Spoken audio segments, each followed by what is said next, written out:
Bleach is one of the most popular and arguably one of the best anime slash manga out there. Originally released in 2001 and written by Tite Kubo and later adapted into an anime in 2004, it follows the story of a teenager, Ichigo Kurosaki, who inherits his parents' destiny after he obtains the power of a Soul Reaper. Alright then, welcome to Sakura Wave, a place where we talk anime and have fun. There will be a few spoilers, but I have tried my best to make this video as friendly as possible, even for the people who haven't really watched anime yet. Alright then, so Bleach is one of the few anime where I instantly connected with the main character. I mean, anime and manga is a medium for all the writers to connect to people reading or watching the series. We viewers only like those anime where we can put ourselves in the position of the characters and feel and understand what they're going through. I don't literally mean I felt what Goku felt when he became a Super Saiyan. I'm saying, in the moment where Krillin is killed, we could feel Goku's anger, the grief of losing a friend who he had trained with for years, that feeling of powerlessness because he couldn't protect the one person he cared about. I mean, these feelings and emotions are the reason why watching anime is an experience, rather a whole journey where we live the life of Stalker, following the main characters and living the life along with them. So the reason why I could connect to Ichigo is because he's basically a teenager who checks off all the stereotypes a teenager has. He is being told what to do, is very arrogant and rude to everyone, and has the pressure to always prove himself in every situation he's put in. Now, when you're a 17-year-old guy living in India trying to pursue engineering by giving one of the most competitive exams in the world, which is JEE, you also are bound to become frustrated and develop all those traits I mentioned above. I personally never got into fights of any sort, nor do I have a signature orange hair, but that feeling of being in a race against yourself is what resonated the most and made me binge the whole anime in a couple of weeks.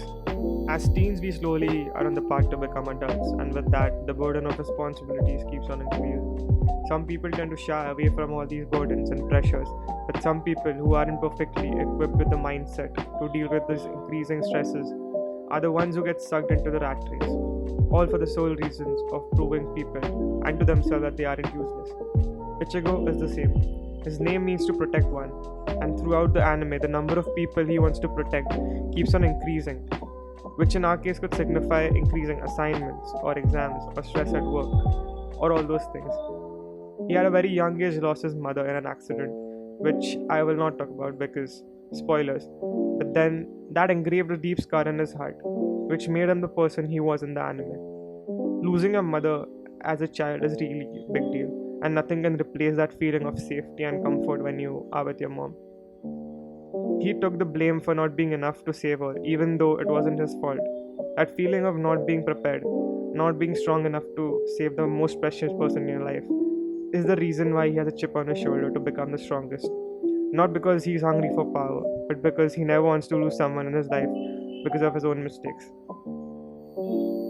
Becoming a Soul Reaper was his destiny. He was already a part of the afterworld even before he got Soul Reaper pass.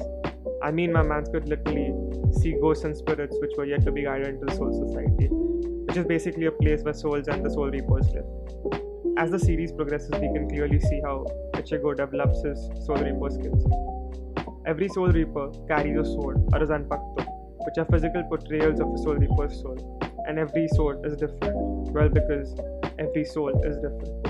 The lower level Zanpakutos don't have names, as the spiritual energy of the owner is low, but the higher ones have names, and once a Shinigami learns his or her Zanpakuto's name, they can communicate with each other and grow stronger together. Shinigami use them in battles as a reflection of their heart. When released, they can develop different skills and also show a vibrant path. Ichigo's Zanpakuto's name is Zangetsu, and now we are about to venture into the realm of spoilers. I mean, listening to what I will say won't ruin the series for you, so you can definitely continue watching. But I will be talking about a few details about Ichigo and Zangetsu. So Zangetsu is an unusual and complex Zanpakuto manifestation, as he is a result of a hollow merging with Ichigo's latent Shinigami powers.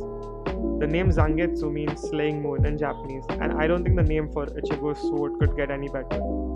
We associate white, which is the color of the moon, with purity, order, and peace, but swords or Zanpakutos, even though they are kinda alive, are still weapons. Weapons used to kill, used to achieve peace by killing the hollows. Ichigo's character is a mix of so many different spectrum of emotions and traits, like being egoistic yet being empathetic, being sad but still having the hope to live, being angry but not being irrational. As a spectrum of colors combine to form white, these spectrum of emotions basically combine to form Zangetsu, whose main motive is to slay those who defy order and peace. As Ichigo's feelings start to mature and change, his Zanpakuto also evolves and changes forms, which will basically require a whole different video to discuss about, so I won't be talking about that in this video. In the end, the reason why I could connect to Ichigo and Bleach was not because it is an action-packed shonen anime. I mean, yeah, that is definitely one of the reasons. The main reason why I love this anime is because it shows how a messy, careless, sadistic teenager evolves into this completely different human being over time. It shows how his family's heritage or his past doesn't have to dictate what his future will be. Just like our past actions and choices don't have to necessarily dictate what our future self can be. Ichigo being Ichigo in a realm where order and strictness is extremely important, that is, so society, is kind of motivating in some way.